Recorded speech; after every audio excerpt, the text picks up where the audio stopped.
Welcome back, guys. Today we will be attempting the 2020 paper 2, the macroeconomics paper for Edexcel. Let's get started and jump straight into our section A. So it looks like we have a bit of a graph here, and let's see what the question is asking us. Total real GDP, the real UK GDP in 2016 was 200 million. With reference to the chart above, calculate the total real UK GDP for 2017. So 2 marks, calculate the total real GDP, and it's showing us annual percentage change from 2014 to 2017. So in 2016 it was 200 million, and now the percentage change in 2017 is 1.7. So what am I going to do with my calculator? I'm going to take 200,000 and then I'm going to divide that by 100.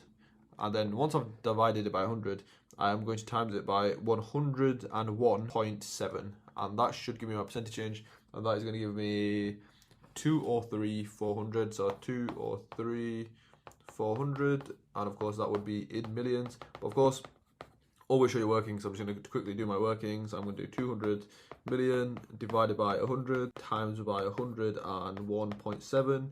to give us 203.400, comment 400, and like I said, it's in millions. So yeah, that is a very simple question and really easy maths question there. So let's keep going and let's move on from there. Okay, so another 2-mark question, and it's an explain question. So explain the term real gross domestic product. So again, very straightforward question. Let's start with real. Real, of course, means adjusted for inflation. Then what is gross domestic product? It is, of course, a measure of output. GDP measures the total output in the economy. Of course, you can define it in many different ways: total expenditure, total income in the economy.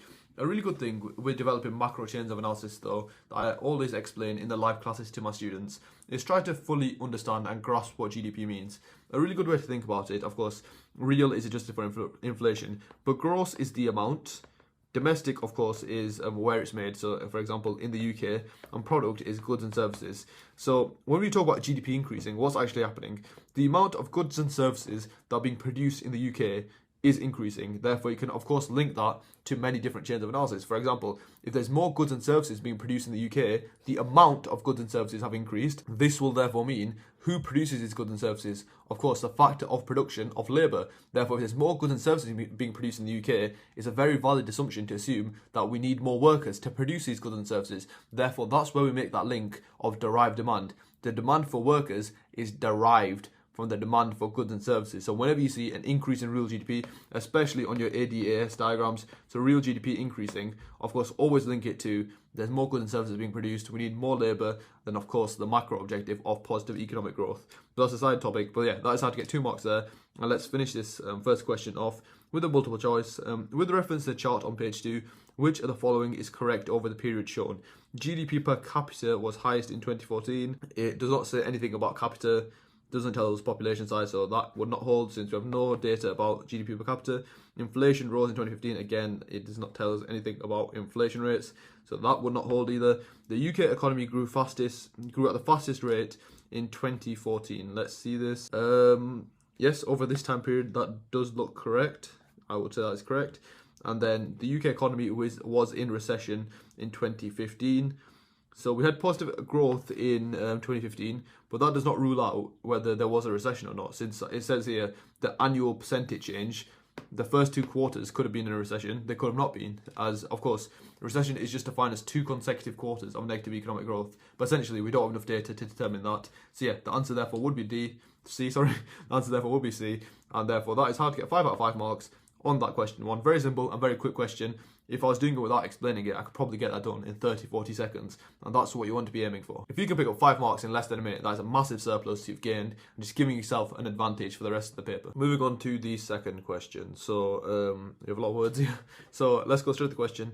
If the value of the multiplier was 1.8, which one of the following will be the total increase in GDP from the redevelopment, assuming all other things are equal?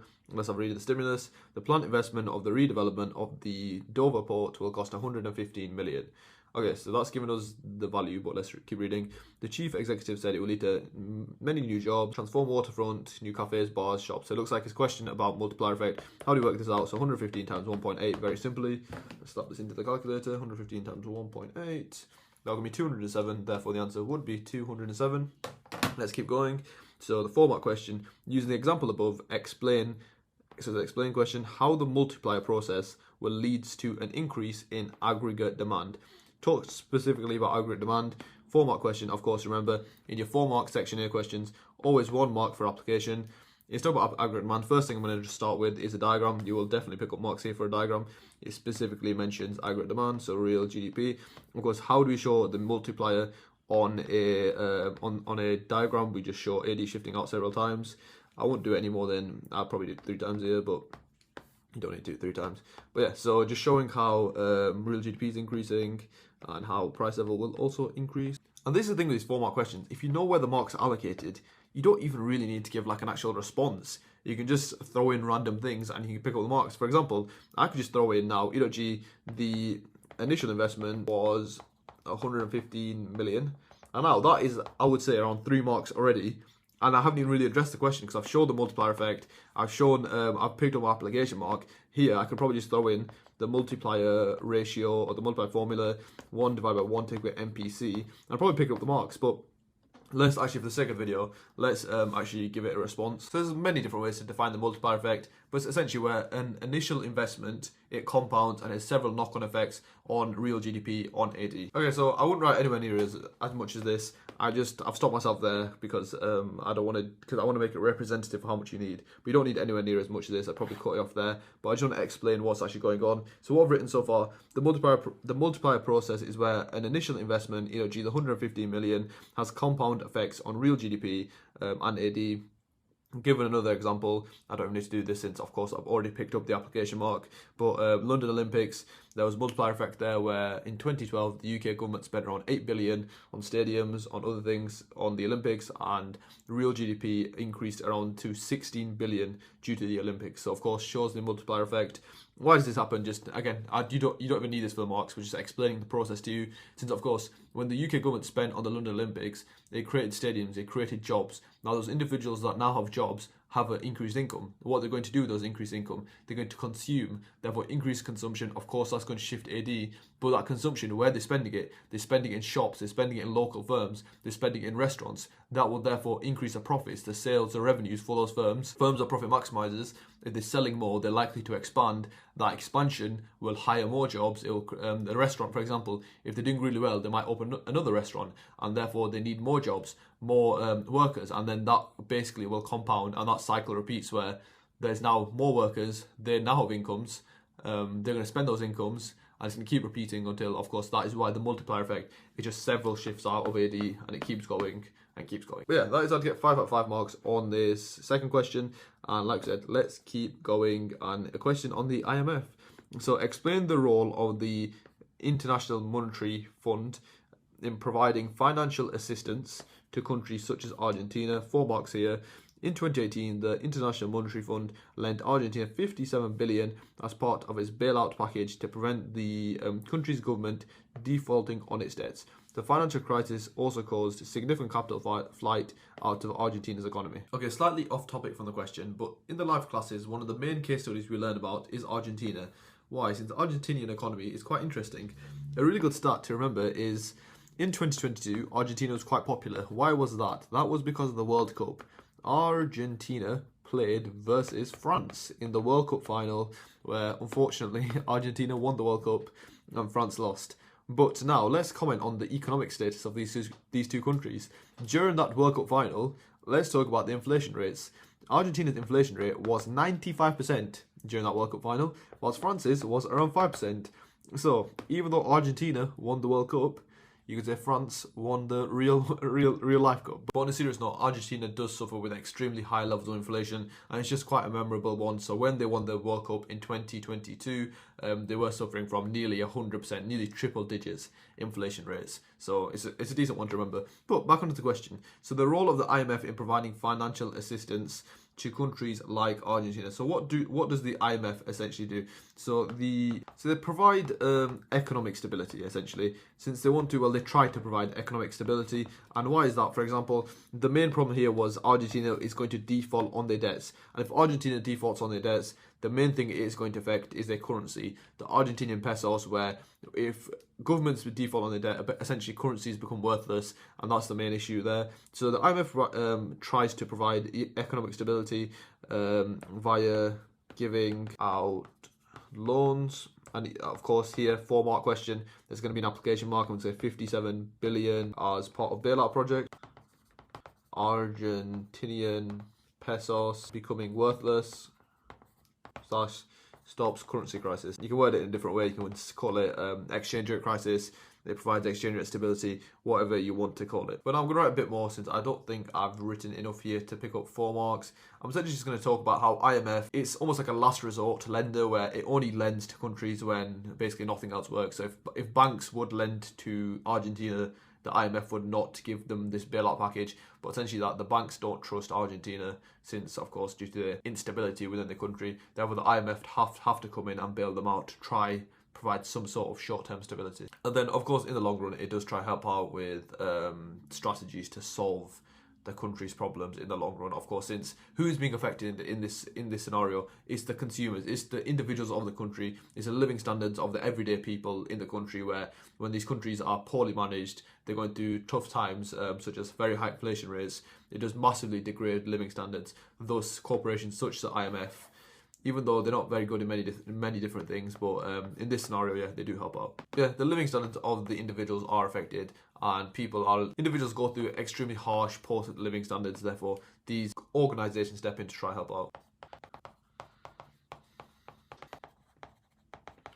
So that's pretty much all I'd write for 4 marks there, and let's keep going. So we have a multiple choice question here. So which of the following is most likely to happen to Argentina's currency value as the result of capital flight? So what's capital flight? Essentially money moving out of Argentina with a floating exchange rate system. So let's think very simply. So we have supply of the Argentinian pesos, demand of the Argentinian pesos, exchange rate, quantity of pesos. Of course, make sure you know this diagram. Such a simple but effective, especially in a valuation diagram. But of course, we say there's capital flight, which will increase the supply of Argentinian pesos. Why? Because individuals are trying to move their currency, move the Argentinian pesos into things like US dollars. Therefore, it's going to increase the supply of Argentinian pesos. Very simply, what's going to happen to exchange rate? Exchange rate is going to go from exchange rate 1 to exchange rate 2. Therefore, of course, what do we call it when exchange rate goes down? We of course call it a depreciation. Therefore, that would be our answer B. But of course, let's rule out the other ones. It would not be appreciation since, of course, supply shifting out. Let's think about the other two, devaluation and revaluation. Remember, what does it say in the question? It says it's a floating exchange rate system. These would only occur in fixed/managed exchange rate systems, as it requires government intervention within the market. But yeah, that's how to get 5 out of 5 marks on this question 3. Let's keep going with this question 4. Let's talk about unemployed persons in the UK measured by the claimant count in thousands. It's a 2-mark question. Calculate the percentage change in the number of unemployed persons between April and July 2016. So we have April and we have July 2018. The advice show workings. So of course, what am I going to do? I'll show it actually on the screen. So 910 take away 894, and then what is the original? The original is of course 894. Times that by 100. Let me slap that in my calculator. That's going to give me 1.78 percentage points. So that will be my answer. And it's going to give me 1.789. So I'm going to round it up. 1.79 percentage. Okay, and that's how to get 2 marks there. Let's keep going. Another 2-mark question. Explain one likely reason for the increase in the number of unemployed in the UK over the time period shown. So we talk about 2018 here. And why might there be an increase in unemployment? Okay, so usually this question, 9 out of 10 times, would be 2008, because the classic one, of course, is financial crisis. But we're thinking 10 years in the future. Of course, Brexit occurred in 2020, but I think it still would be a relevant reason here that the increase in number of unemployment is like uncertainty due to England leaving the European Union, and you could talk about how businesses aren't investing as much because they don't know what's happening in the future, thus causing, because there's 2 marks there, thus causing, because explain one likely reason, and so then just a bit of analysis. So businesses won't invest, thus of course causing higher rates of unemployment as there's less derived demand for labour, you could say.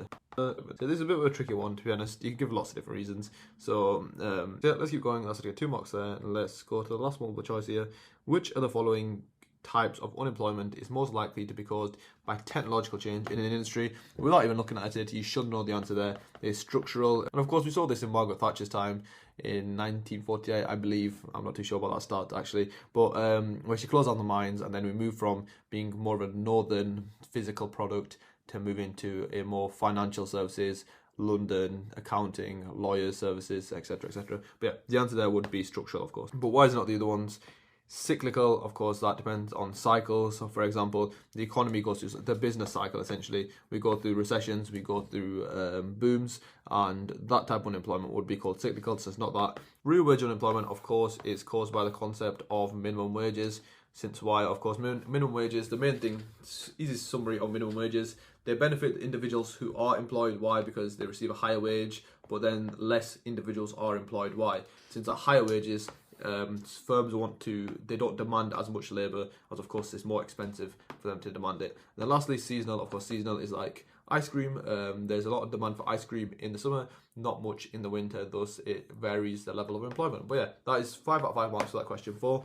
And let's keep going to this question 5. So this is draw an aggregate demand and aggregate supply diagram showing the likely impact of this new bridge on price level and real output. It looks like a really simple, a really easy 4-mark question, but let's see what is happening to the bridge. So I'm not even going to try to say this name. This Hong Kong is the longest sea bridge. It reduces the journey time from Hong Kong to I'm not going to try to say that either, from 4 hours to just 30 minutes. It costs the equivalent of $18 billion. It was government funded, so of course this is going to lead to AD shifting out. Okay, so which curve is this going to affect? So of course we have the LRAS and we have the AD. You could shift either one out essentially. AD, why is it going to shift AD out? Since of course you're spending 18.8 billion on government spending, and of course one component of AD is C plus I plus G is G, therefore of course we'll shift AD out. And then LRS, you could also say that why, since it's definitely increasing the productivity, increasing the productive potential of the economy. Since, for example, workers, instead of tracking 4 hours, they can get there now 30 minutes, definitely increasing productive potential of the economy. But whichever one you want to mention, it doesn't really matter. So real GDP, and then of course LRS. And just for simplicity's sake, I'm going to shift the AD out. AD shifts to AD1, and then of course make sure to label it PLE. YE, again, PL1, Y1, show the change. And yeah, that is how to get 4 out of 4 marks there. And yeah, let's keep going for the last question of this section A. Which of the following would most likely to solve a negative output gap problem in a domestic economy? Okay, an increase in government funding to the World Bank. that even if you didn't do economics, I'm pretty sure you'd be able to say that would not solve the problem in the domestic economy, since you're not spending on the domestic economy. Government spending on foreign aid, again, you're not spending on your own economy, so that would not increase, not solve the negative output gap. Government spending on public transport, yes, so just an example of supply side policy helps the domestic economy. An increase in income tax would worsen the negative output gap. Why? Since it leads to less spending, less consumption, and therefore would further that negative economic growth. So yeah, C would be the answer there, and that's how to get 25 out of 25 on this section A for 2020 paper 2. 2020 paper 2 section B, let's get right on in with it. Trade development and issues in Africa, but let's get started with the 5-mark question. So with reference to figure 1 and extract A, so we'll have a read of them, but let's read the question. It's an explain question. The likely impact of the fair trade scheme on agricultural community. Now, even without reading any of these extracts, you can probably pick up a few marks here. So, of course, what does fair trade schemes do? They increase the income of farmers. Why? Since they get fairer prices. Things like, for example, cocoa beans are commodities as well. You've learnt this in the spec. It links a lot to things like buffer stocks, where they have cocoa beans have lots of fluctuations. Therefore, things like fair trade schemes, as they have higher incomes, to help support them with things like fluctuations in the prices of cocoa beans. And of course, a lot of students do forget this, but fair trade is actually on the spec. It's something you're actually meant to learn about. 4.3.3 to be exact about the spec point. So of course, what is the overall impact of these fair trade schemes? Of course, if you know about fair trade premium, it's used to encourage farmers, these cocoa farmers, to invest back into their business, invest back into their firm, to allow them to grow in the future and have funds for development in the future. But now let's just add a few application points into that, and that will be more than enough for that 5 mark question. So where am I going to get the application from? Let's have a look at figure 1 first. So the fair trade scheme in cocoa industry, how the additional revenue is spent by cocoa farmers, and it gives us a nice little breakdown on improving business, farm equipment, etc.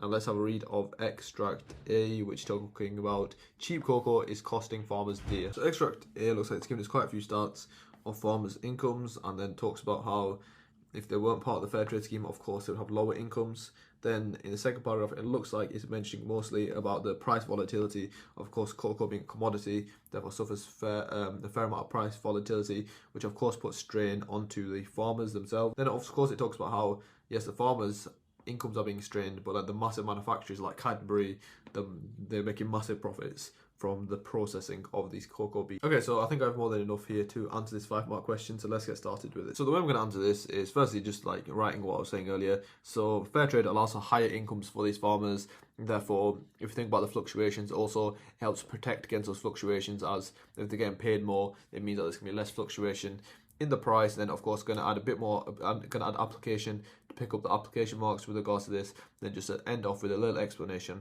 of how it directly impacts the farm. Then just going to end off with the explanation saying they use this higher income to essentially invest into their business, back it up with a bit of extract figure 1 as well, using that 44% I believe it was. Okay, so the first bit of application I'm going to use is, I've talked about how fair trade, as we learn in the spec, as we learn in when they're revising the content, helps protect these farmers against fluctuations. Why? As cocoa is of course a commodity.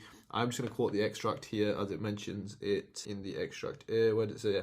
So cocoa farmers have to accept risks from price volatility. I'm going to quote that as my first bit of application. Now I'm just going to end up with my application. So this increased income basically allows them to invest into their business, and I'm going to quote this 44% from the figure 1. So yeah, just ended it off with a little application. So I actually used the second bit of application instead of the first bit. So there, 45% of it was invested into farming equipment, which of course is just investing it into the business. So this increased income allows farmers to invest more into their business. And yeah, that's how to get 5 out of 5 marks there. Just make sure, of course, with your 5 mark questions, with your section B, you need to make sure you include your application, make sure your point is clear, and 5 mark question, the main trap, don't waste too long on it. But yeah, let's quickly move on to that 8 mark question. So examine 2 ways, so I'm going to have 2 separate paragraphs here, apart from fair trade schemes, in which cocoa farmers could boost their incomes despite the falling price of cocoa. So let's get started with tackling this question. So of course we need to find 2 ways that they can boost their income besides fair trade schemes, and the main thing this reminds me of is extract A, which towards the end of extract A, well, this paragraph, it mentions it. The focus has been on raising productivity and diversifying crops. Then it talks about basically they need to diversify by going into things like crops, livestock, non-farm activities.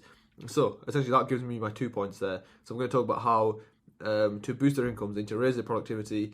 How can we raise productivity? Of course, classic moving from workers at the till to self-scan machines. We could invest into capital, then diversifying crops. They could start planting other crops, I don't know, wheat, something like that. Therefore, it means that they're less affected by fluctuations of cocoa. Before we get started, one of the main mistakes I see A-star students, and pretty much all students generically make, whatever grade you're at, is they give too much respect to this 8 mark question. Remember, a lot of these 8 mark questions, just like this, it says examine 2 ways. So that means you're going to have to split, so whether you do 2 paragraphs or 2 points. But now, also remember the mark breakdown. 2 application, 2 analysis, and 2 knowledge marks. So 2 marks for each of the KAA. There's really not much needed. Just make sure your chain of analysis flows. Just as long as your points are correct, you're including application, a little bit of analysis, showing your content knowledge. There's not much depth needed, and do not waste too much time on this 8 mark question. I can understand as a student, you have all this knowledge, but this is not the question to show it in. This is the question to be really simple, really transactional, just really short sentences. Just make sure you hit the points and move on. You do not want to waste any more than, like I say, usually it's a minute a mark, but the 8 mark question, you can get it done even sooner. And that is one massive mistake I definitely see by top level students, as they have all this knowledge, they start their paper, they really want to show it, but this is not the question you show it in. You show it on the later questions, because you do not get credited for showing the detail here. This question is all about being efficient. So like I said, my first paragraph point is going to be investing into like specialist capital, so capital. And why is that? So of course now that's my paragraph point. Let's go find some application to back that up. So I remember something in extract A. Yeah, so here, so the average cocoa farm in Ivory Coast produces around only half the output that could be achieved with equipment essentially. So I'm going to use that as my application. So now I'm going to be really quick and really short with my chain of analysis. Investing into capital, so I've given my point, my application, now just a bit of analysis. E.G, investing into a new tractor. Then I'm going to say, what is this going to lead to? So the main thing is there's going to be more output per unit time. So what is output per unit time? It's going to be productivity. I'm going to say thus leading to an increase in productivity. And just like I said before, what happened when supermarkets went from workers to self-scan machines? Of course, they don't need to demand as much human capital anymore as they have the machines now. Therefore, of course, this is the same scenario for farmers. As they have new tractors, new machines that are more productive, it means that also they do not need to demand as much human labour, of course, reducing the costs. Therefore, you could say that also will help boost their income. So I've written here more than you need, but basically the way I've finished it off saying, so a new tractor means increased productivity. What is productivity? More output per unit time. So this, since they're replacing workers with machinery, of course, machinery is more productive, so they'll produce more outputs. Also, by producing more output via machinery, it means that they don't need to demand as much inefficient human capital. Therefore, it means they can lower their costs and increase their output. So it's like the perfect scenario. So essentially, if they increase output, it means more sales, more revenue, and of course, then since they're substituting human capital for machinery, it means they also have lower costs since they're paying less on wages, for example. Therefore, it means they have increased revenue from more sales and lower costs, thus increase in profits, which you could say is boosting their income. But now, of course, with this question, there is two marks of evaluation. You could give one big evaluation point, or you could just give two simple evaluation points. I think a really good one here, however, in evaluation, is just talking about, here we're assuming that by making more sales, there's going to be more revenue for these firms. However, in reality, like we said, the extract clearly states that cocoa is extremely volatile. Therefore, you could say the boosting of incomes depends on the volatility of cocoa, as the cocoa crop, the commodity is extremely volatile, thus meaning even though they're producing a much larger quantity, it might not boost their incomes as the price of cocoa may fall significantly. Okay, then again, like I said, being really simple, my second point is going to be that the firms could diversify themselves. So I'm going to say diversify into different crops.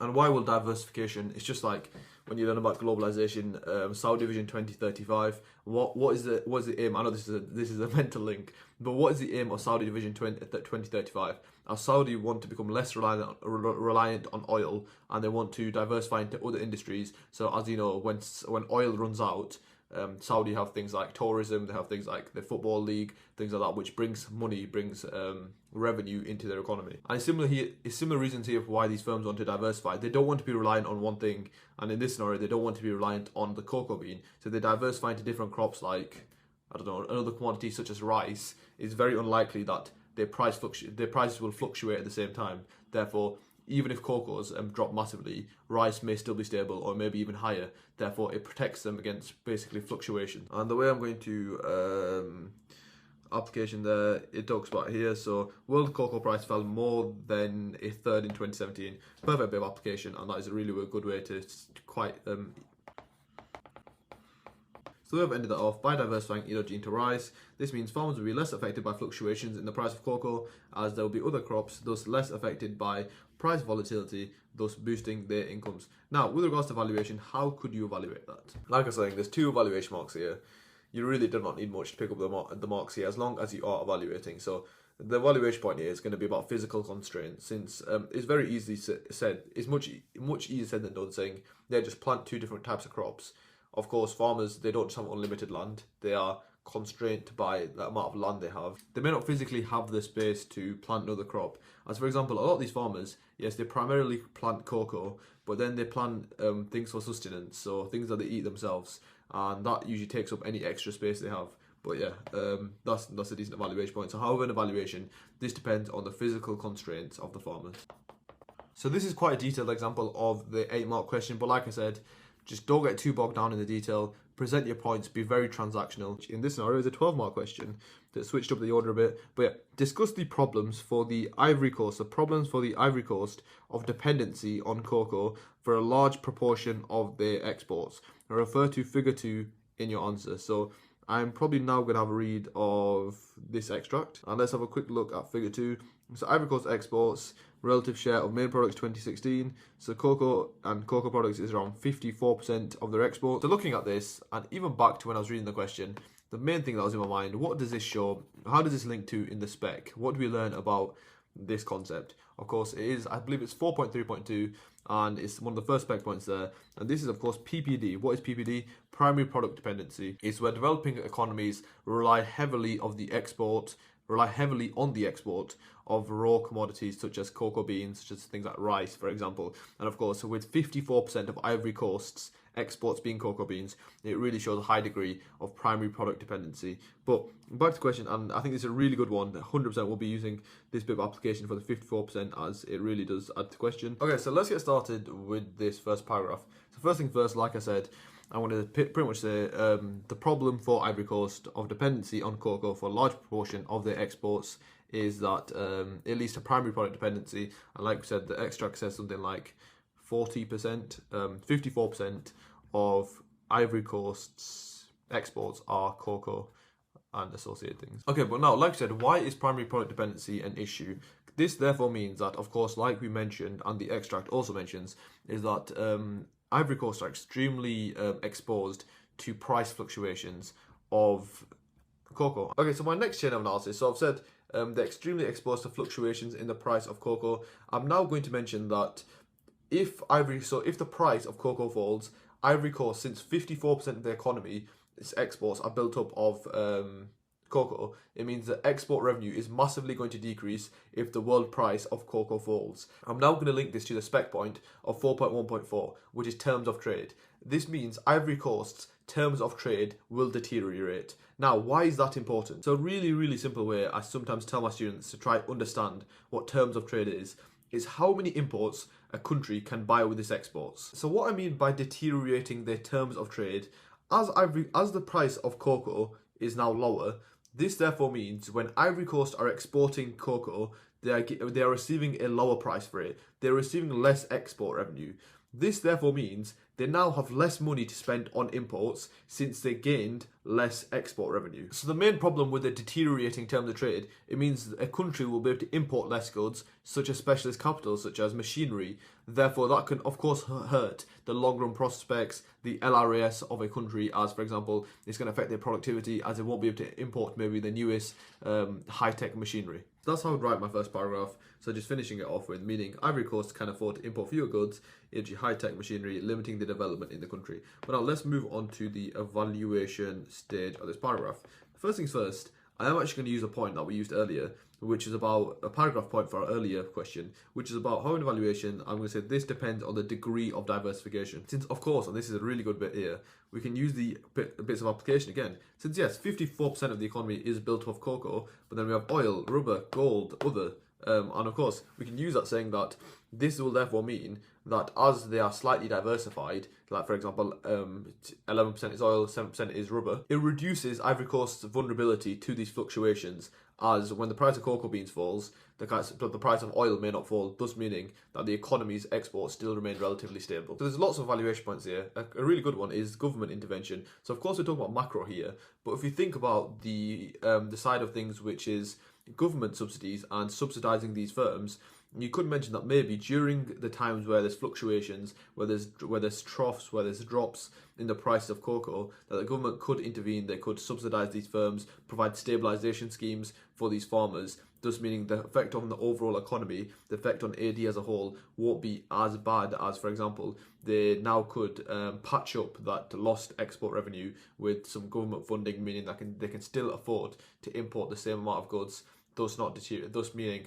the long-run effects on things like productivity and long-run growth will not be felt. And then a classic one with the whole of development is always, whenever we're thinking about primary product dependency, is value added. So with cocoa, I believe it mentions it somewhere in the extract as well, instead of just exporting the cocoa, what these farmers can start doing is actually becoming the next stage in the process, moving forward within the production process. So they can make the cocoa, but then they can also make the chocolate bar, for example. So process the cocoa, make the chocolate bar, and that value added will lead them to be much less affected, much less vulnerable to these fluctuations. So you could 100% say it depends on the time frame and depends how these price fluctuations force these cocoa farmers to react and to adapt to the new climate, the new economic climates. And there's even more here. So even with regards to the drop in the price of cocoa, we said there's a 1/3 drop in price in 2017, I believe.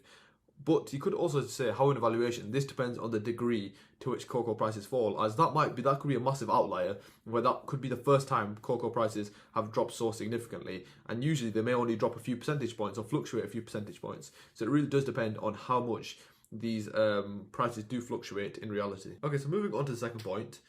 This point is very much linked with, it's a similar point that we'd say as a negative for inflation. So if you think about a negative of inflation with regards to how it affects FDI, what would you say? And what I would say is, and what would be said on the You Do Econ website, on the flashcards, but I would say one of the main negatives with regards to FDI is uncertainty. So when there's unstable or high rates of inflation, it usually reduces the degree or the amount of FDI within a country. Why? Since foreign investors are uncertain about the economic climate within the country, therefore uncertain for whether the investment will go well or go poor. So they usually reduce the degree to which they invest. Quite a similar problem is here. So with regards to the dependency, obviously the primary product dependency and the fluctuations in the price of cocoa, it will therefore lead to a massive degree of instability or uncertainty, which means domestic firms within Ivory Coast are less likely to invest. And it's just like we saw in the UK post-Brexit, where business confidence fell massively, and more importantly, animal spirits and business investment fell massively within the UK due to the uncertain economic climate in the future. And this, of course, was exacerbated or made worse by the COVID-19 pandemic. But back to the actual question. So more uncertainty, more instability due to the fluctuations in the price of copper is, of course, going to lead to less certainty for firms, meaning that they're going to invest less. Firms are going to invest less, meaning that there's going to be less investment into capital. If there's less investment into capital, like tractors, specialist machinery, it's of course going to affect things like LRAS, the economic growth of the country, and just like things like development. And of course, I'd probably go into a bit of detail about productivity there. So when I'm talking about worsen capital, it's going to worsen the productivity, then develop a bit of a chain of analysis with regards to that. So yeah, that's pretty much my chain of analysis there. I'll just pretty much conclude it with talking about how both LRAS and AD decrease. Okay, so give most evaluation that. So I gave about 5 evaluation points for the first paragraph, so you can just use a few that are relevant in this paragraph as well. But yeah, that's pretty much how I'd answer this 12-mark question. And yeah, let's keep going. Moving on to the 10-mark question. So Nigeria is considering to join the ACFTA, which is the African Continental Free Trade Agreement. Assess policies that the Nigerian government could use in response to concerns of the country's manufacturers and trade unions. Extract B, paragraph 3, if they join this trading bloc. Now, in my opinion, this is the trickiest 10-mark question there's ever been on a paper due to the wording. I believe the wording is slightly confusing, but it really differentiates students now. This is a really good question to practice for exam technique, as the question is extremely detailed, as you can just tell, a very big worded question, and if you go about it the wrong way, you'll basically be picking up no marks. So let's have a look at this. And also, a reason why I love this question is this concept of the ACFTA is actually a concept we taught last year in the live classes. In this context, since this is a paper from 2020, this is before Nigeria did join the AFCTA, where the whole context is essentially, the main part of the question is talking about how Nigeria refused to sign the agreement, but now in the modern day, both Nigeria and South Africa are part of this AFCTA agreement. But like it says, let's have a read of this extract, and specifically it tells us to have a read of the paragraph 3. First things first is title, so it's becoming more integrated. So a large number of countries agreed in Kigali, which of course is Rwanda. The reason I know that is because the previous past paper was on, if you guys have graded all the past papers, it was on Rwanda, and it said there the capital of Rwanda is Kigali. I don't think I'm pronouncing it right. But yeah, they signed the AFCFTA. What is this? As we know, it's a trading bloc. Great stats here. It includes 1.2 billion people and GDP of combined 2 trillion. And what is the main point of trading blocks is to reduce trade barriers, as you can see here, remove tariffs on more than 90% of goods. Now, let's go back to the question straight away. So this is talking about Nigeria considering to join this trading bloc. So now let's have a read of the third paragraph. However, two of the largest African economies, Nigeria and South Africa, refused to sign the agreement. Why? Since the manufacturers and trade unions are concerned about the potential negative impacts becoming open to more imports, and also from other African countries at lower labour costs. So now let's go back to the question and rephrase the question. Nigeria want to join this trading bloc and give us policies the Nigerian government could use to protect the Nigerian economy against these two negative impacts, which are them being open to more imports and also other African economies having lower labour costs. So what policies can we use to negate the negative effects, to stop the negative effects of these? And of course, the main thing you need to remember, what does this say? What is the point of joining the trading bloc? The point, and as you know, which is your general content knowledge on trading blocks, the point of joining trading blocks is to remove trade barriers. They cannot join this trading bloc and then just implement a tariff, because that's not how trading blocks work. Therefore, for this question, this 10-mark question, a lot of students wrote that saying, yeah, they should just join this trading bloc and then set up a tariff. Therefore, of course, if they set a tariff, it's going to reduce the quantity of imports. Therefore, it will solve the solution. But this is where you need to appreciate and use the context. And of course, that would make absolutely no sense in terms of the context if you joined a trading bloc and set tariff barriers. Therefore, that will not be credited in this question.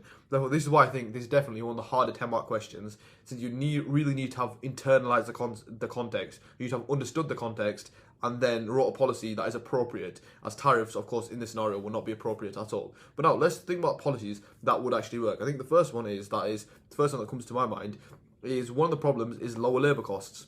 How can they solve this problem that other African countries have lower labour costs? Now, this is a concept like in our live classes we teach with India. When the big revolution happened in India, how did India incentivize so much FDI to join the country, so foreign direct investment? One way was reducing corporation tax. Why? They reduce corporation tax. Of course, we assume all firms are profit maximizers. If you reduce corporation tax, it means they pay less profits to the government. Thus, they retain more profits, meaning that there's more incentive for foreign firms to invest into India. The second thing they did is how else can you boost a firm's profits besides tax? You can help reduce their costs. How can you do that? So what India did, they reduced the wage costs and non-wage costs. So essentially, they lowered the minimum wage, or like kind of scrapped the minimum wage. They reduced regulations for workers. If you think about the UK, of course, very highly regulated with regards to workers' conditions. India reduced them essentially. And what did that do? Of course, both reducing corporation tax and reducing wage and non-wage costs, that incentivized new firms to invest into India. But that's kind of the same thing here. So what Nigeria can do to compete against these other African countries that have lower labour costs is something like deregulation, where, for example, Nigeria might have a minimum wage, so scrapping a minimum wage. That's a great paragraph point. Then what's the second problem, or the first problem they had, is them being open to more imports. How can we solve Nigeria being open to more imports? Of course, we can't use something like tariffs, but then if we can't use something like tariffs, how can we stop domestic Nigerian consumers importing from abroad and substitute them to start importing from their own country? And this goes back to the really simple assumptions. Why do individuals import? If you think about why do people from the UK import Chinese electronics, it's simply because of course, China have a comparative advantage, thus they can produce it for cheaper, meaning that UK consumers can get it for cheaper. Therefore, how can Nigeria use this to reduce the number of imports? They can implement things like supply side policies to increase the productivity in their economy. And if the economy is more productive, of course, what does productivity mean? It means output per unit time. This means also with the increase in productivity, it means costs are lowered. If costs are lowered, it means they can now charge consumers lower prices. And if domestic consumers are getting lower prices, it means they will substitute away from importing goods to now buying domestic goods, meaning that the quantity of imports will decrease in Nigeria, solving those two problems. So our first paragraph would be, or whichever way you want to do it, but one of the paragraphs will be deregulation. The second paragraph will be supply side policies to help boost productivity, thus lower the costs. So I'm getting started with a paragraph on supply side policies. So one policy the Nigerian government could use is investing into these supply side policies. So just getting started with the supply side policies chain of analysis. This is why I emphasize students. All my ACR students have at least known, I've taught them at least 2 different examples for supply side policies.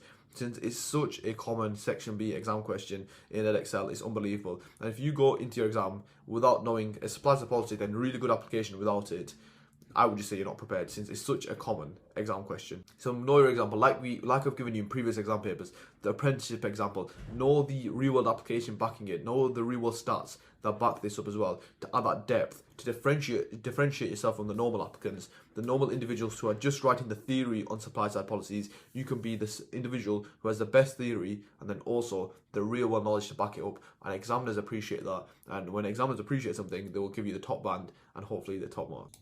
Okay, so talked about the investment into supply side policies, and then just a bit of application with Nigeria. So Nigeria has amongst the worst labour productivity within Africa. Why is that? Due to they still, like he says, 35% of the population is based in agriculture, and the problem in Nigeria is that, for example, tractors, there's not many tractors but per 100,000, meaning that they're still very reliant on old school, just like manual labour, manual work, and of course that is very unproductive and very low levels of output. But now, this is one thing I want to clear up with supply side policies. There's just a tiny thing which I see in students' chains of analysis. Here, my policy is let's invest into education, but let's try to be a bit more specific and a bit more embedded in the real world, instead of just saying a very general investment into education, because education, as we know, it starts from nursery and it goes all the way up until postgraduate degrees and master's degrees. It doesn't necessarily matter what you do it into, but examiners will appreciate if you tell them a specific sector rather than just like everyone would do, just be very general and just say investment into education generally. But yeah, so investment in education, EG, teacher training. Now what is that going to do? Of course it will improve human capital, and I'm thinking about things like HDI now. So what about human capital is going to improve? One big thing, of course, in developing countries is literacy rates. It's estimated that for countries like Nigeria, for every extra year individuals spend in schooling, it helps human capital or productivity increase about 10%, which is, of course, massive gains for each worker in the economy. And if individuals have better human capital, they're more literate, they're better with numbers, for example, of course, what's it going to improve? It's going to increase the levels of, and the big word, productivity, or improve the levels of productivity. Now remember, this chain of analysis, yes, we're talking about supply side policies, but we are still linking it to the question, which is why it's going to help reduce the number of imports. So improving levels of productivity, why is it actually going to help? So of course, more output per unit time, but that also, in conjunction, means that there's lower costs. So I'm going to leverage that lower costs and use that in my chain of analysis. Improve levels of productivity. So lower costs will therefore mean individuals, domestic consumers, will substitute away from importing goods to now buying the relatively cheaper domestic goods. But yeah, that is pretty much the entire chain of analysis. So consumers will substitute away from importing goods and now demand relatively cheaper domestic goods, thus reducing the quantity imported, thus reducing or removing the concerns Nigeria has to join the ACFCTA. Yeah. Now, with regards to valuation for supply side policy, it's always really simple. There's a really good one with regards to developing countries and especially Nigeria. And the first one, of course, is time lag. It takes time for these policies to have effect on the economy. Of course, with teacher training, it can take several years for the new cohorts basically to come and graduate, thus to feel the effects. So that's definitely one, depends on the time frame. Another massive one in Nigeria specifically is, and just developing countries, is brain drain. For example, these individuals, these workers now who the government, Nigeria, have invested into improving the levels of human capital, what usually happens is that, especially in the NHS, the workforce of the NHS is a massive example where there's thousands of individuals coming from developing countries into roles like nursing, midwifery, and even like doctors, where individuals who have been trained in Nigeria, for example, nurses and midwives, they come and work in the UK. Of course, why? Since the wage relatively is better within the UK than Nigeria. But if you think about the evaluation point, of course, this is a great example of brain drain, where the highly skilled workers leave your economy for other economies. So it means that all this investment into training these workers, making them more productive, improving the levels of human capital to try to reduce the levels of imports, it kind of negates the entire chain of analysis, since once we train these workers to high levels, they're just going to leave the country. So therefore, it works as a really good evaluation point there. Okay, let's move on to the second paragraph. One thing I massively want you to keep in mind, guys, this is only a 10-mark question. I am giving you a lot of detail here because just because of the fact that this is a hard question and in my experience, students really struggle with this. So I just want to give you a bit more detail just to make sure if a question like this does come up again, you know how to navigate it. But you probably do not need to write this much for a 10-mark question. 100% you do not need to write this much for a 10-mark question, but I'm just giving you it as like a model example. Okay, so how would I go about this paragraph? So deregulation, again, of course, this is technically a supply-side policy, a market-based supply-side policy, but an example you can give for this is reducing or removing the minimum wage. And if you really want to, you can literally just draw a minimum wage diagram, and then, of course, just talk about removing it. So, of course, we would move from the minimum wage to back to equilibrium. But, of course, what does removing the minimum wage do? It will reduce a firm's costs, and usually one large percentage of a firm's costs are wage costs. And specifically, if you think about Nigeria, lots of these firms are still relatively unproductive and they don't have much investment. Thus, especially for these firms, since they are very reliant on labour, so essentially since they don't have much investment, instead of being reliant on capital, they're reliant much on human capital, human labour, thus meaning that by reducing the minimum wage, and the wage being a large percentage of their costs, is going to reduce their costs massively. And why will that help maintain their competitiveness when they join this trading bloc? It will therefore, of course, mean if these firms now have lower costs, it means that they can compete with these other African countries like Kenya, like Uganda, which have lower wage costs, mean that they can, as they have lower costs, they can sell at lower prices, mean that they can compete with these other economies in the trading bloc. I mean, the domestic firms are not disadvantaged by their higher wage costs. Like I said before, this is a 10-mark question. For the second paragraph, there's not much needed here. Just make sure you state that chain of analysis. But yeah, of course, if you want to add an application point, an evaluation point here, you can add one evaluation point here. Of course, you can talk about the problems with removing the minimum wage, with workers' incentives, because of course, we still want to maintain productive workers, but if you get rid of their wages, it really massively reduces the incentives to work. So it could actually have a massive knock-on negative effect by reducing wages, or removing things like workers' regulations. It could actually have a net to negative effect rather than net positive effect. But just as a real-world application, Nigeria do actually have a relatively high minimum wage. Well, they have a minimum wage compared to other African countries like Uganda, which don't even have a minimum wage. So definitely is one thing to consider. But yeah, that is how to attack this 10-mark question. Like I said, definitely, in my opinion, is the hardest 10-mark question that is out there due to its very specific wording. But like I said, in the exam, keep calm firstly, read the question as much as possible, try to internalize the question, use the context, and you just need to be logical. Of course, you know your economics. You are at the level. Some of you are at the top levels of content knowledge. The question is telling you they're joining the trading bloc.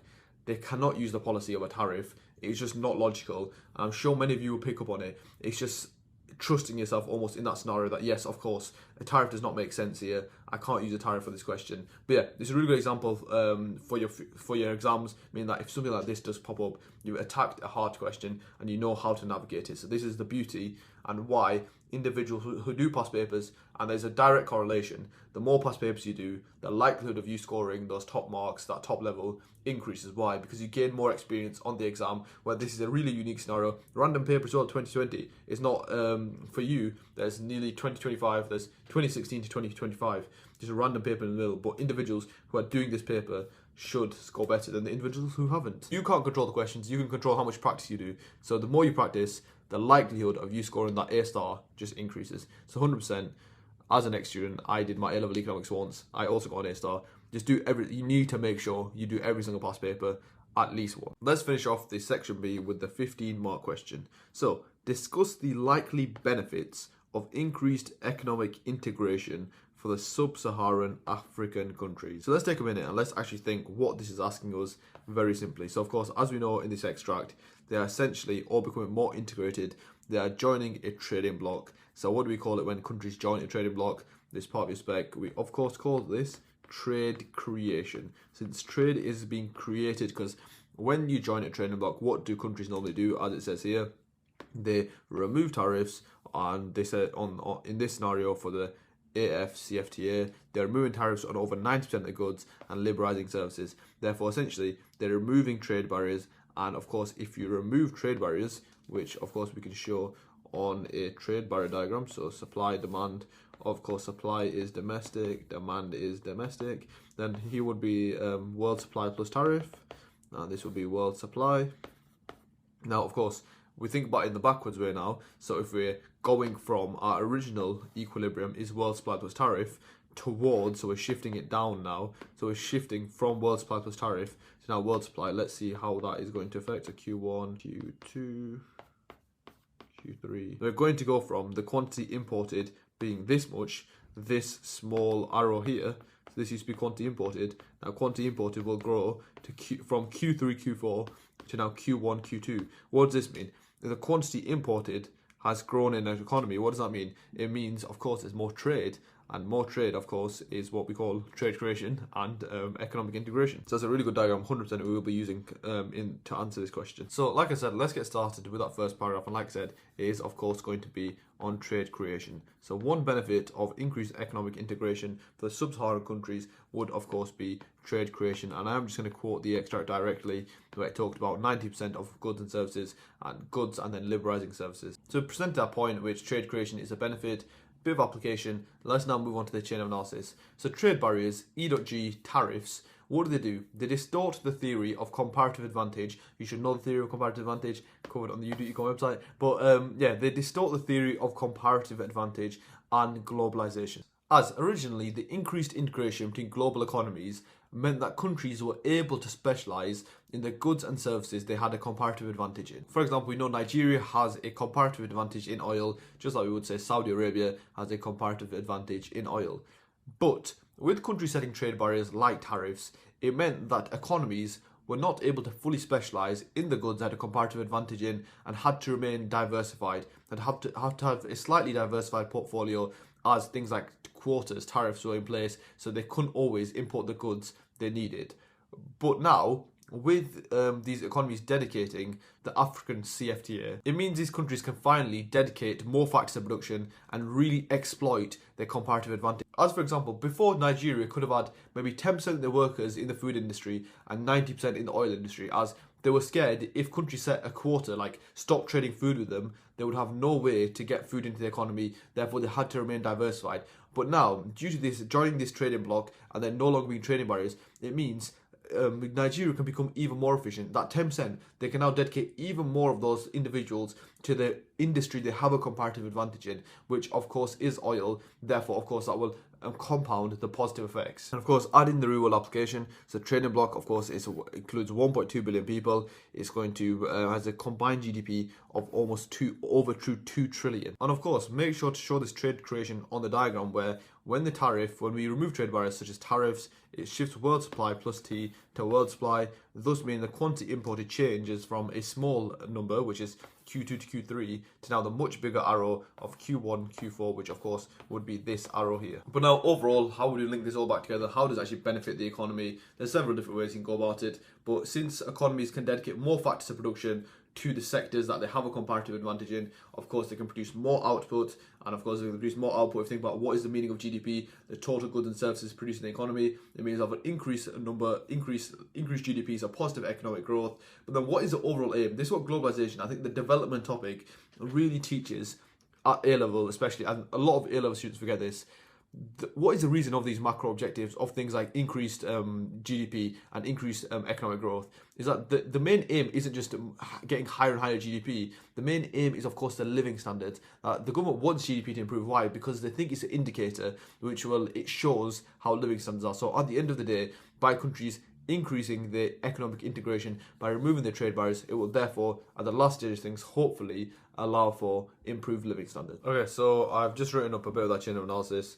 It's not everything there, but it does cover the main points. But that is how I would tackle that first paragraph for this question. Let's now move on to the evaluation points. Also, I maybe didn't mention this at the start of the question, but for this question, if you're struggling to think of points, benefits of increased economic integration, I think a really easy way to think about this is just think about the different shareholders. So the benefits to, like I always say, consumers, producers, employees, so like producers being firms, and the government. And that really gives you a lot of ideas here of how to navigate this. So with regards to evaluation, sometimes you need to think about it in the terms of some points have really good evaluation points. Like always, if you're talking about like random micro example, a negative externality with tax, a really good evaluation, a standard one you should be using every time, depends on the size of the tax. Or for example, depends on the elasticity of the tax. Or with like something like expansion monetary policy, it boosting the economy, you could talk about the level of consumer confidence, as of course, even if interest rates are really low, if the level of consumer confidence is also low, it will not have a substantial benefit. It will not boost AD substantially. And with regards to trading blocks and trade creation, a really good valuation point is always trade diversion, and it's just a standard one that it just should be like almost memorized, just revised by you to know, okay, if I'm ever talking about trade creation or trading blocks, a really good evaluation point is always trade diversion. So a really good evaluation point with regards to any sort of trading block leading to trade creation in this scenario is, however, in evaluation, this depends on the degree of trade diversion. Since, as we know, in a trading block, it increases trade within the member countries. So in this example, the intra-Africa trade increases massively. Why? Since they remove trade barriers. But they remove trade barriers for each other and usually set trade barriers on countries outside the trading bloc. Therefore, what does this mean? It means that before Nigeria, for example, joined this African CFTA, it could have mean they were importing goods from, for example, a relatively low-cost producer like China. But now, since they've joined the trading bloc, this trading bloc now has tariffs on China. Therefore, now China has become more expensive. This will therefore mean they will now import from a producer within Africa, but relatively, that producer in Africa will be more expensive, thus it is inefficient. So it's a bit of a tricky concept. I just want to make sure you understand that. So when China produce that good, they produce it for cheaper. They can produce it at a lower cost. But now, due to Nigeria joining this trading bloc, there is now a tariff on China, meaning that it's actually more expensive for Nigeria to import from China. Therefore, they will substitute to now an African country who produces the same goods. But this African country is actually less efficient than China, but as it's tariff-free, it works out cheaper. But this is why we can say trading blocks, it depends on the degree of trade diversion, as it could actually lead to less efficient outcomes for the global economy. Thus, of course, you could actually link that to, does mean to worsen living standards for the global economy. So a bit of an in-depth evaluation point, but definitely an absolute A-star evaluation point if you can execute it correctly. Another great evaluation point is, however, in evaluation, this depends on the distribution of benefits.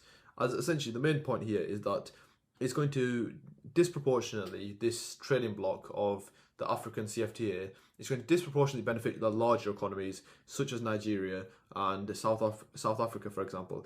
But the smaller economies like Malawi, for example, a landlocked country which has quite weak infrastructure, not much manufacturing sector, they're not going to benefit much from this trading bloc. Why? Since they literally don't produce a lot to export a lot. Therefore, like we said, they won't benefit nowhere near as much as these larger economies who have massive exporting sectors, have great infrastructure. Therefore, it depends on the degree to the distribution of the positive effects. So, like I said, it's going to be very concentrated around the larger economies, and the smaller economies, things like living standards, won't improve anywhere near as much as the larger economy. So that's more than enough detail for the first paragraph. I'll just briefly go through what I'd write for the second paragraph. I would focus this paragraph on firms, and specifically how the increased economic integration allows firms to exploit their economies of scale. Now, a massive misconception students have is because it's macro, they won't draw this diagram. 100%, it's a great diagram to draw, of course, to show your economy of scale, show your economies, then your diseconomies, then just link it to the definition. What is the definition of economies of scale? As output increases, what happens to longer average cost? Of course, longer average cost falls. But yeah, essentially the main point of this paragraph, firms that exploit their economy of scale. Why? Since now with no trade barriers or reduced trade barriers, it will therefore mean firms can now access larger markets. They can sell to larger markets. For example, instead of just selling domestically, they can sell to the whole of Africa now. And of course, link it to the definition. As the output increases, their costs will fall. So now, of course, if firms' costs are falling, and yes, they're selling to larger markets, they're selling to more individuals, of course, you can comment on the firm's profits. Firms will be making more profits. There's many different shareholders that will affect, like employees, like the government, for example. Government's tax revenue will be increased. The corporation tax specifically will increase. Things like consumers are receiving lower prices. It leads to better things like consumer welfare. And also, if firms are producing more output, it will lead to more choice for consumers, which of course is a massive positive. And then with firms doing better, like I said, more derived demand for labour, therefore more employment within these economies. If there's more employment, and again, all these things like increased corporation tax for the government, increased choice for consumers, And all these things like increased corporation tax in the government, increased employment, what will they lead to in the end? It will of course lead to more like things like GDP, and at the end of the day will lead to increased living standards. As of course, if more people have jobs, it means have more incomes, they can demand goods and services they want and need, therefore of course improving their living standards. Now, quickly and briefly going through the evaluation points. A great evaluation point with regards to, so we're saying one of the big benefits is that they will gain increased corporation tax revenue, but of course by removing trade barriers, what do they lose out on? Of course they massively lose out on tariffs, so the tax revenue gained from tariffs, so especially the less developed economies, like I said, the economies like Malawi, who probably won't see a massive increase in the amount of output produced, since they have very weak infrastructure, very weak sectors. They won't see much increase in corporation tax revenue, but they're going to see a massive decrease in the amount of tariff revenue they're going to gain. So it could actually depend on the, you essentially want to weigh up the positives versus negatives of getting rid of the tariff, whether it's better for them to maintain the tariff or it's better for them to like try to grow their economy and gain that tax revenue via corporation tax. Then of course you have concepts like transfer pricing, which could reduce the degree of tax revenue. Even things that the context had already mentioned, where of course our last question was on with, we talk about firms' costs decreasing, but will they be able to compete with the other African economies and their lower costs, so therefore they could actually go out of business instead. Then even including a bit of the context where, if you remember back to the last question, what I mentioned with lower labour costs, so will these firms, yes, have access to larger markets, but will they now, even if they are experiencing economies of scale, will they be able to compete with these other firms, these other African firms, lower labour costs? So that's a great question you can ask in evaluation and pick up quite a few marks. But yeah, that is a wrap on this 2020 paper 2 section B. I hope that helped, and now let's move on to the 25 mark questions for section C. 2020 paper 2 section C. Let's get right on with this 25 mark question. So evaluate the likely impact of cutting tax rates as a policy to increase economic growth. First things first, what does that remind you of? What type of policy is that? What would we call that? Of course, that is a type of fiscal policy. And if we're cutting the tax rates, what would we say specifically? What type of fiscal policy is it? It is, of course, expansionary fiscal policy, as we are trying to expand the economy. We're trying to increase economic growth. Let's have a read of the stimulus. So it looks like it's about the US. So in 2018, the US government cut its corporation tax rates from 35% to 21%. So it was a significant drop in the corporation tax rates in the US, and income tax rates also fell at the same time, where the top rate fell from 39.6% to 37%. So very interesting question. Quite a simple question, to be honest. So you're really going to have to add that detail, force that detail in there to differentiate yourself from the usual applicant, as it's a very simple chain of analysis and lots of students will know it, but you need to show the examiner now why you are that top level student, why you deserve the A-star mark on this question, and that's where it's slightly difficult. But yeah, let's get on with answering this question. Okay, so let's think about strategy of how to tackle this question.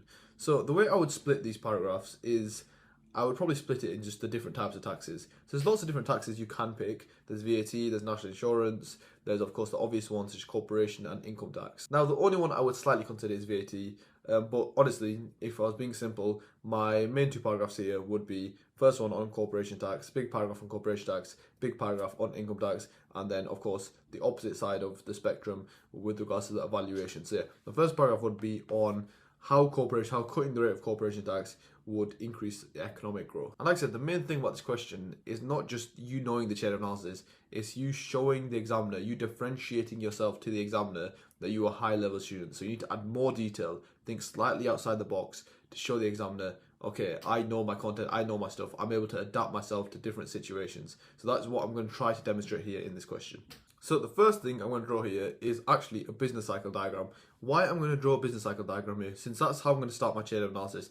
Essentially, like I mentioned here, we're using expansionary fiscal policy, and instead of me just saying we're going to, okay, one impact of cutting tax rates, I'm going to first introduce it as expansionary fiscal policy, but then to add a bit more depth to expansionary fiscal policy, when do we use expansionary fiscal policy? What stage of the business cycle would an economy have to be in for us to use expansionary fiscal policy? Of course, that would be a recession phase. Why? During recession, of course, we have negative economic growth, so when we try to come out of the recession, we use these policies to push us out of the recession. So definitely, I think a really great diagram to draw here is the business cycle, and 100% later on I will be using it for evaluation also. There would be a positive impact if the government cut tax rates, e.g.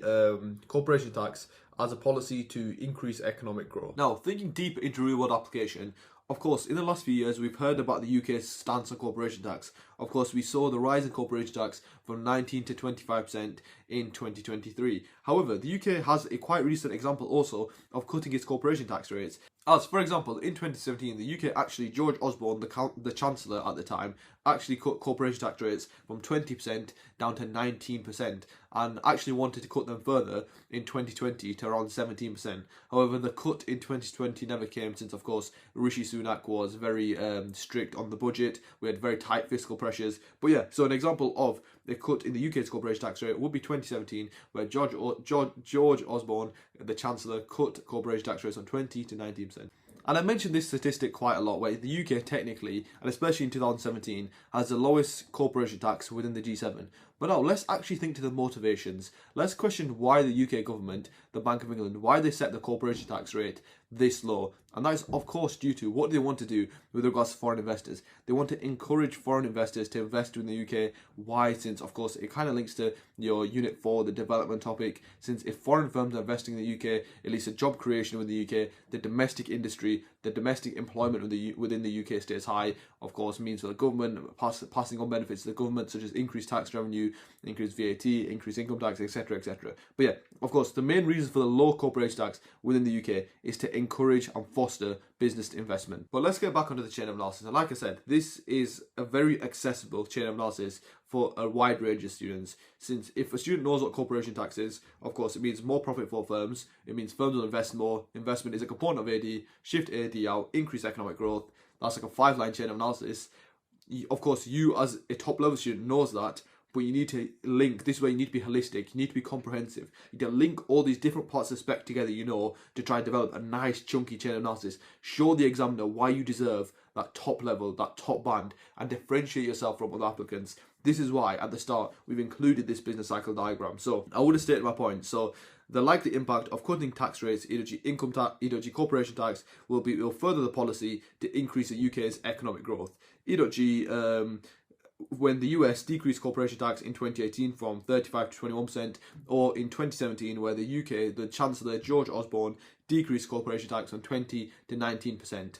So that is my point, and then my application. So the 2 first stages of my paragraph are done. Now let's move on to the chain of analysis. So how would I get started with this chain of analysis? I would get started by mentioning essentially the business cycle diagram. So like I mentioned earlier, cutting tax rates is an example of expansionary policies, and that's how I'd get started here. So the UK government would pursue expansionary policies when the economy is in downturn. When the economy is in the downturn of the economic cycle, such as a recession, this is where an economy suffers 2 or more consecutive quarters of negative economic growth. The government is forced to pursue these expansionary policies. Why? Since in these times of negative economic growth, they need to push the economy out of these negative cycles, these negative growth cycles, the contracting economy. Therefore, by pursuing policies such as expansionary fiscal policy, where they cut tax rates, e.g. cutting corporation tax, it helps stimulate AD and leading to positive economic growth. So now we've given the overall detail. Now let's jump into the specifics and jump into why decreasing corporation tax specifically is going to cause economic growth. Of course, if we decrease corporation tax rates, let's think about different shareholders. The main one, of course, is firms. How is it going to affect firms? It's, of course, going to lead to more retained profit for these firms. And if firms have more retained profit, it will likely increase the firm's investment as they have more money lying around. Therefore, let's think about it. The classic assumption in microeconomics is firms are profit maximizers, and a really good way to further that profit objective is to expand. For example, if a firm has one branch which is doing extremely well, the likelihood is that they will try to open another branch, as they will see if that branch can do equally as well, thus further their profit. So when firms have retained profit, it's likely going to increase investment, which is of course exactly why we want, since that is a very simple chain of analysis after that. As when firms increase investment, of course, we would 100% throw in the LRS diagram into this, LRS AD. Why? Because increased investment is of course a component of AD, thus causing AD to shift out. And it depends on what a firm invests in. For example, a firm could invest in specialist capital. For example, they could replace their human workers with specialist machinery like self-scan instead of human capital. Therefore, that would of course increase productivity within the economy, and more importantly for LRAS, it would increase the productive potential of the economy. We can we can now produce more output than we could before, thus meaning that we have both an AD shift and we have an LRAS shift outwards, of course both leading to economic growth. And that's how you can transform a fairly simple, a fairly low level chain of analysis, that top level, that maximum marks, where you're able to show your examiner the depth of your content knowledge. And the main thing I always try to emphasize to students is the examiner has no idea how hard you've worked, how much you've revised. This is what exam technique is, showing what you've got to the examiner, showing that knowledge, showing those months of revision to the examiner, and be able to put it out on the paper. That is literally the epitome of what exam technique is. It's the application of your knowledge onto the exam paper. But now, that's how I'd write that paragraph. Let's now move on to the evaluation stage of this paragraph. Main thing I always suggest to students is read through that chain of analysis, find any assumptions we are making. So let's have a read through this chain of analysis and see if there's any assumptions that we are making. First thing, the first one that quite literally pops into our mind is right at the end of the chain of analysis, where you talk about more retained profits for firms, therefore these firms increase investment. And of course, this is a macro paragraph, but you can think about it in a micro sense as well, where a classic evaluation we make for firms with super low profit, like monopoly firms, is that it depends on the shareholder, it depends on the firm's objectives, it depends on how a firm allocates its profits. As of course, if this firm makes more retained profits due to more corporation tax, it could just mean that the shareholders are lining their pockets, the shareholders getting paid more dividends, or the firm is just taking more money out of the company. So essentially, more profits for firms does not guarantee an increased investment for firms. So it's a really good evaluation point, and it limits the degree to which the corporation tax actually has a positive effect on the economy. Another evaluation point, which is really embedded in real world applications, so examiners will love this, is if we think back to 2020, the plan was originally, before everything hit, to decrease corporation tax from 19 to 17%. But why was this never implemented by Rishi Sunak? And that was, of course, due to fiscal pressures. As if we think about decreasing corporation tax, what does it do for the government? It, of course, is a massive part of government's tax revenue. Therefore, let's think how this interacts with the other government objectives. So now, if we're receiving less government tax revenue, this will therefore mean the budget is worse off. So we will be running a worse budget deficit, a deeper budget deficit. And what effect does budget deficits have? Of course, it means the main problem with large budget deficits is it adds to the overarching problem, which is national debt.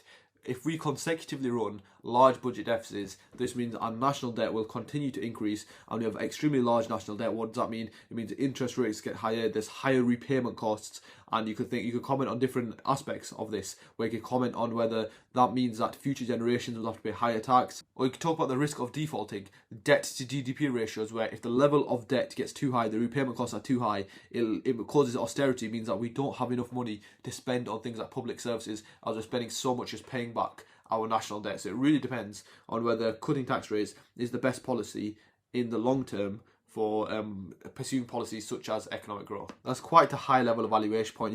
You can go about it in many different directions. It's a really good structure, but don't worry too much if you don't understand that fully. Like I said, it's for the top level of students. But yeah, that's how I would attempt that paragraph. And now let's move on to that second paragraph. Moving on to the second paragraph, which of course we said is going to be decreasing income tax.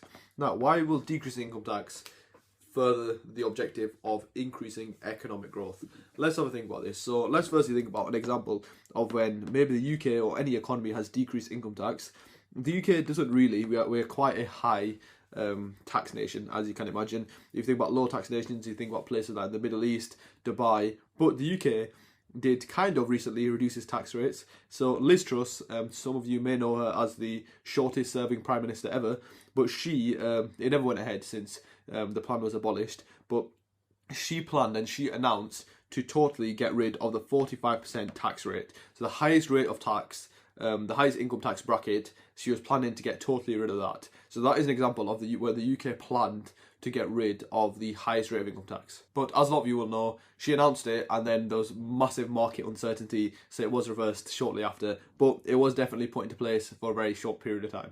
But on to the main chain of analysis. Decreasing income tax is always going to be a fairly simple chain of analysis, but let's try to add a bit more detail to this. So decreasing income tax, the main thing is going to, of course, increase is income, but let's be a bit more specific. So it's going to increase individuals, households, disposable income. What's the difference between income and disposable income? Of course, disposable income is income after tax.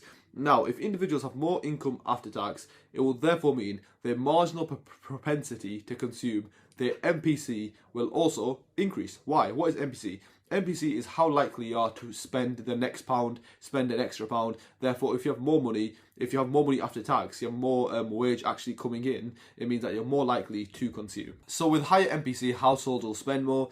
Therefore, you could go into even more detail where you talk about firms. Firms will make more sales, more revenue, more profits. Therefore, this will lead to firms with more profits. Firms expand, hire more workers, and of course, what we're linking all of this to, of course, that is a classic example of the multiplier effect where firms expand and the initial investment essentially just keeps going and keeps expanding. But yeah, overall, these would all lead to an increase in consumption. And like we know, if you're just thinking about the AD formula, consumption makes up a massive proportion of the AD formula. It makes up around 60% of AD. Thus, any increase in consumption is going to cause AD to shift outwards. And when AD shifts outwards, what happens? Of course, real GDP increases, as you can see, from YE to Y1. And of course, this paragraph is going to be quite brief since income tax is a fairly simple chain of analysis. Like I said, you could do the paragraph on VAT. It makes it a bit more interesting. You could, of course, now we talk about valuation. VAT, of course, a great aspect you can go into detail with VAT is the regressive effects, the effects on inequality. Since VAT is a flat rate, it affects everyone the same. We do usually call it a regressive tax, thus worsens inequality. But with regards to income tax, how would we evaluate the impact of cutting income tax causing economic growth? And a great evaluation point to that is the diagram we used in the last paragraph, which is the business cycle. Since, of course, if we think about if we're in the downturn stage of the economic cycle, if we're in a recession and income tax rates fall, will that significantly increase consumption? No. Why? Since consumer confidence will be fairly low, and if consumer confidence is low, even if they have more money, they're more likely to save. The marginal propensity to save increases since they're uncertain about the economic climate, about the economic future. As for example, in the cost of living crisis, we saw savings ratios of around 10%, which means households were saving up to 10% of their income. Why? Because they were uncertain on what's going to happen next with things like soaring energy prices, food prices increasing massively. Individuals were really unconfident. They were not very confident in the economy, thus meaning despite a decrease in income tax, despite them having more disposable income, they will not increase their consumption, thus meaning the positive effects of AD shifting out, economic growth, will not be felt. So any sort of expansion policy, usually a really good evaluation point is business cycle and just talk about confidence, whether that's animal spirits or whether that's consumer confidence. So thinking more in depth with inequality, quite a niche point I was just thinking about. It depends on the economic background to which consumption increases. As let's think about this. When income tax falls, who is going to have the biggest boost in spending, for example? Since the high income households, realistically, will their spending increase significantly? Probably not. Why? Since they already have a high enough income to purchase all the goods and services they want and they need.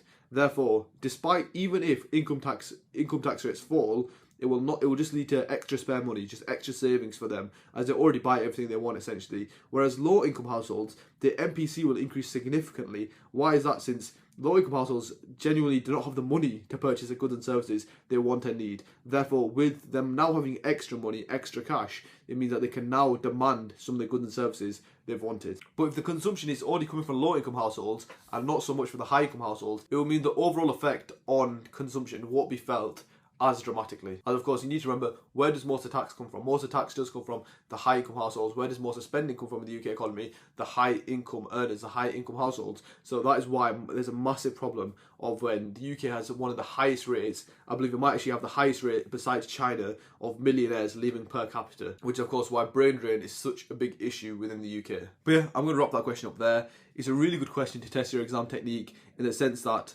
like, these chains of analysis are fairly simple.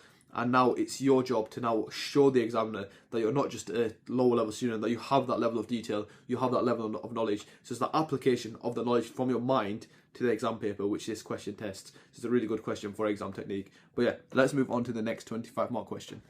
Let's get started with this question 8. So 25 mark question. Evaluate the possible economic causes of income and wealth inequalities within a country like Brazil. So a bit more of a development type question. Let's have a read of the stem. In terms of income distribution and wealth distribution, Brazil is one of the most unequal countries within the world. Its Gini coefficient value is 0.449 and is ranked number 2 in the world for its wealth inequality. So of course, Gini coefficient measuring the income inequality, and also it's second in the world for wealth inequality. Now let's take a deep dive into this question and try to solve this question.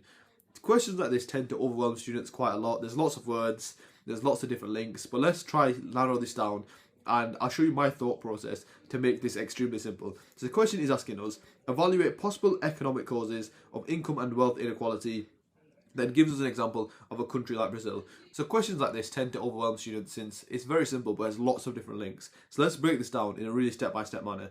So the question is essentially asking us economic causes of income and wealth inequalities, and then it gives us an example of a country like Brazil. So let's split that into half and just think about income. What are some causes of income inequality? And that now is a really simple question. Why do people make low incomes? Since if you think about it really simply, they don't have a good job. Why do individuals not have good jobs? Since they're not very skilled, maybe they haven't gone to university, they haven't got the training, and that pretty much is our entire paragraph point. What is one of the biggest percentage of GDP? What is one of the biggest things the government provides, which is usually education. Therefore, essentially the chain of analysis here would be poor education leads to, of course, I'd add more detail when I'm writing it, but poor education will lead to low human capital. Essentially, individuals do not get skilled, therefore they're unproductive, and if they're unproductive, they can only demand, they will only receive low wages as they produce low output. And that is pretty much what I would write for that first paragraph. So the causes of income inequality would be due to poor education. Now let's think about the other side of the spectrum, which is wealth inequality.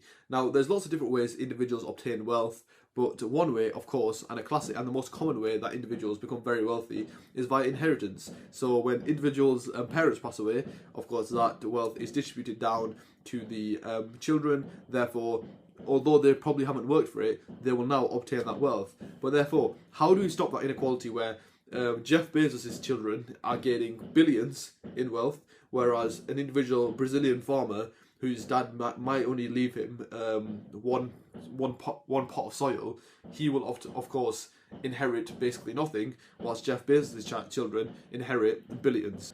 And of course, I'm sure you've heard of it, but this would be called inheritance tax. So a way we can reduce the wealth inequality would be installing a tax on inheritance, thus meaning it helps redistribute the income. So the wealthy individuals who are inheriting billions, millions, some of that would be taxed away and then would be added to the government's pot of money, which they could of course spend on providing public services to reduce that gap, the income inequality and just the general inequality gap. But another point we can mention on taxes, which would help reduce inequality, is of course the tax systems.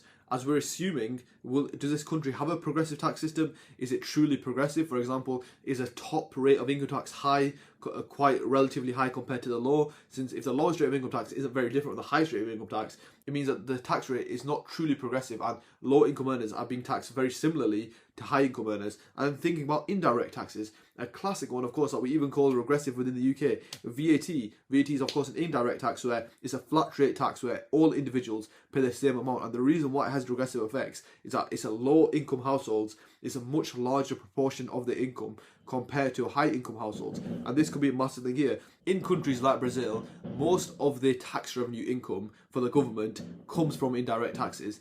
This means the low income households are being heavily exploited with these regressive taxes such as VAT. So we'll get into the paragraph points here. I know these questions, since of course there's a choice with your 25 mark questions. A lot of individuals avoid these development type questions. Let's get that down into some paragraphs. And of course, I do understand this is usually going to be the more neglected question compared to question 7, since it's more on the development type topic. And for these questions, essentially what you need to score really well, of course, you need a good basis in the spec. So you need to know Unit 4 quite well.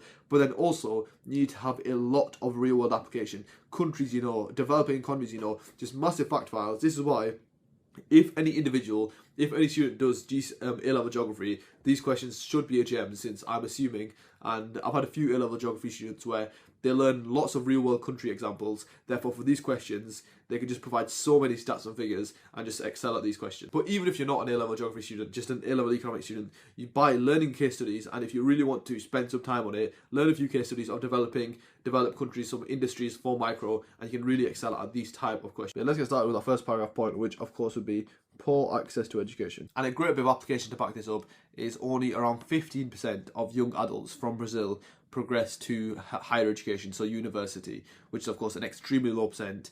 It is in developing countries around 50-60%, which really acts as a great comparison to show the levels of inequality there is. And something that amplifies this problem is that of these 50%, 70% of these individuals will attend private universities, which of course means that it totally limits and it totally excludes the low-income households. It stops that social mobility to climb up that social ladder, thus reduce that level of inequality. And the rest of the 30% of individuals who are able to attend those free universities is extremely competitive, and it's usually reserved for the individuals, the upper slash middle class, who have the money to, for example, prep for the exams, to pay for the entrance.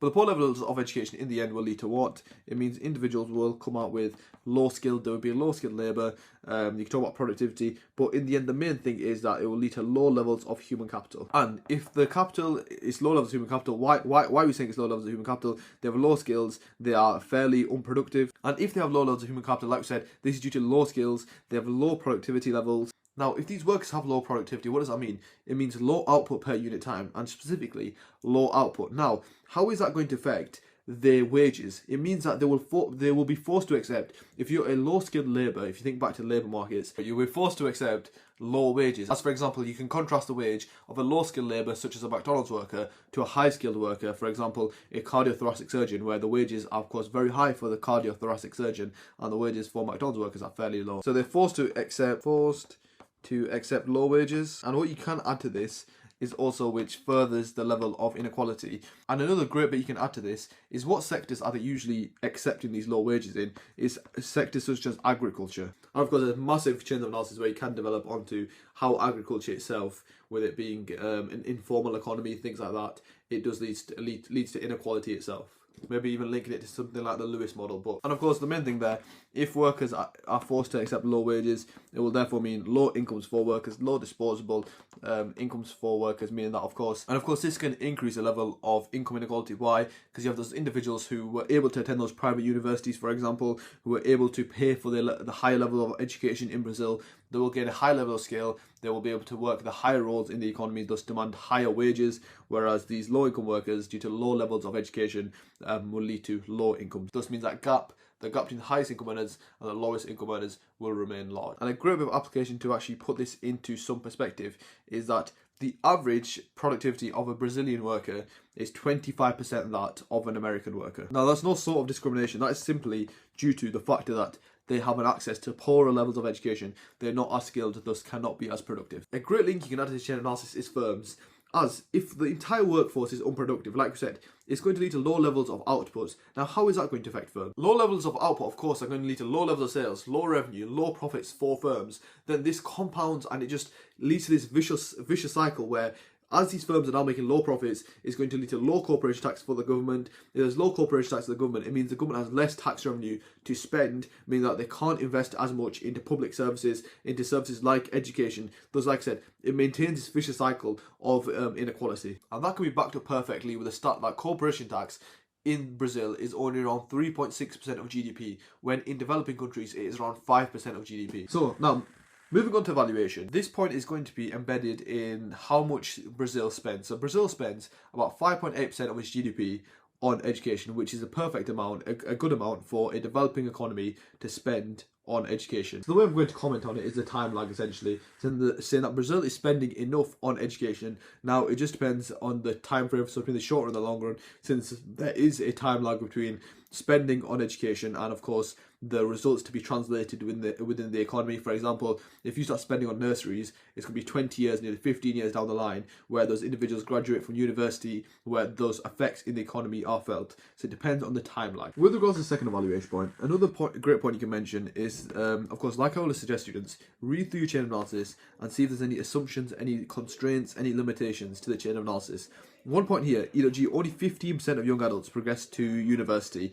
A great bit of application you can include there is saying, have an evaluation, and the point is kind of going to be quality rather than quantity. Yes, we can increase this enrollment rate massively, but it depends whether it's actually going to affect the quality of enrollment. So yeah, we can maybe get 25, 35, 75%, into university, but will these individuals receive a good level of education where it will actually be useful for their skills, for their human capital to go to university? So if we spend all our resources trying to get these individuals into this high level of education, it may lead to the quality of the education suffering itself. Okay, moving on to the second paragraph.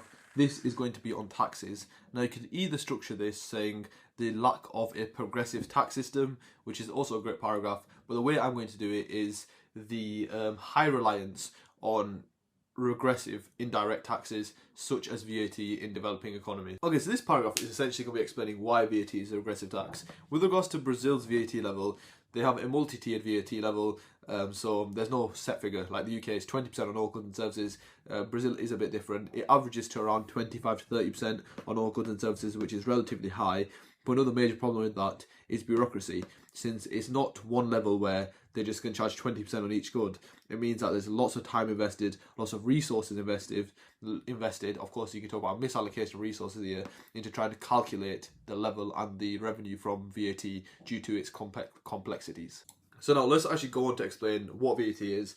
And so now the rest of the chain of analysis is essentially explaining what VAT is and how it's causing this income inequality. So VAT is of course a flat rate tax, meaning all individuals will pay the same percentage of VAT. So in the UK, of course, it is 20%. But now, why do we call it regressive, and why does this cause inequality? First things first is that low-income households have a higher MPC. They have a higher marginal propensity to consume, therefore they consume more. So this flat rate of tax means that low-income households will pay a larger proportion of their income in tax rather than contrasting it to a high-income household. As, for example, if two individuals, a millionaire and a working class individual, buys a Snickers bar, that Snickers bar is £1.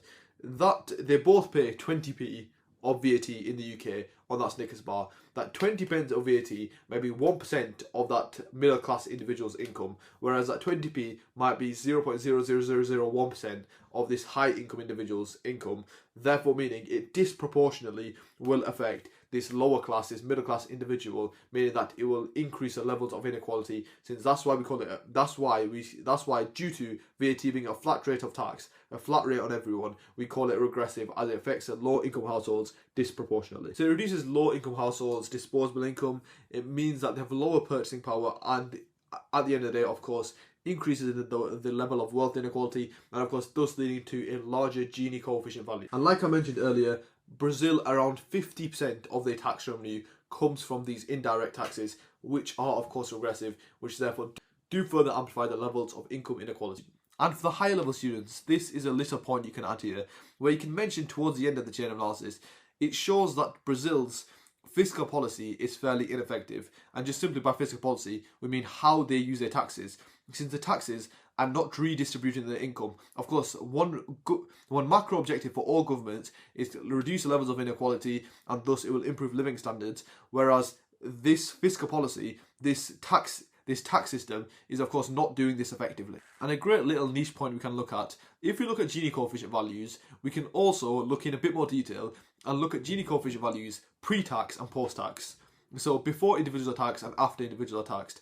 What we're usually meant to see after individuals are taxed, it's usually meant to reduce the Gini coefficient value significantly, as of course that tax is used to redistribute income. As in the UK, what do? They tax the high income earners a high amount. Why? Because they use that tax they get from high income earners to spend on public expenditure, to fund things like the free NHS, schooling, which helps the low income individuals. But to put this into some perspective, Brazil, pre and post tax, so once Brazil taxes its population, the Gini coefficient value only falls 3 points. Whereas a developed economy like France, once they tax their population, the Gini coefficient value falls over 18 points. So it really puts into some perspective the ineffectiveness of this fiscal policy, of this tax system, as it really does not do its main job, which is to do, of course, what? To redistribute the income and reduce the gap, reduce the inequality, and of course improve living standards in the end. You 100% don't need to add that, but for the individuals who are looking for a bit more of a spark in their exam, it can definitely do a bit more research into it. It's a really good point to add. So Gini coefficient values pre-tax and post-tax. And that is a quick brief summary of what I've written. But now let's move on to evaluation. So my first evaluation point is going to be how in evaluation this depends on the structure of the economy. As VAT as a tax is fairly easy to collect and hard to evade, since it's literally on every single good and service. the reason why this works really well in developing countries such as Brazil is that a lot of the economy is employed in the informal sector. Over 40% of individuals are employed in the informal sector, such as agriculture, where they're not paid like through companies, they're just paid basically cash in hand essentially. Thus meaning it would be extremely hard for Brazil to collect tax via things like income tax, corporation tax, since like I said, it's an informal sector, it doesn't pay actual taxes, they pay mostly cash in hand. Thus meaning, due to the structure of around 40% of individuals working in the informal sector, it would mean if the Brazilian government relied on progressive tax systems, there would be mass tax evasion, thus meaning it would massively reduce the levels of tax revenue. So although VAT worsens inequality, it provides a stable tax revenue source which is needed to fund public expenditure and social programs. It's almost like a necessary compromise. And then for a second evaluation point, you talk about how the government allocates these resources. So this tax revenue gains, whether it uses it to try to reduce the level of inequality. So it could be almost balanced out why, yes, VAT is a regressive tax, but they're spending a lot on public expenditure. They're spending a lot on education, schooling, hospitals. It could definitely have a more substantial effect on reducing inequality. And then also what you could evaluate using is another tax which could be more effective, saying how in valuation this depends on whether another tax could be more effective. A great example would be a windfall tax, such as like the UK government, whenever these like the energy firms made a massive profit, and why would that help reduce the levels of inequality? Since the richest in society are getting massively taxed, whereas the rest of society is not affected. So there's something like a windfall tax could really help reduce the levels of inequality within the country. But yeah, that is pretty much a wrap for this question. Development questions are always a bit they're not the most liked by students. So yeah, just try your best. Of course, practice writing it out. It's great for practice, so it means that if a question like this comes up, you will be prepared. But yeah, that is this 2020 paper 2 done, and yeah, hopefully I'll see you in the next paper.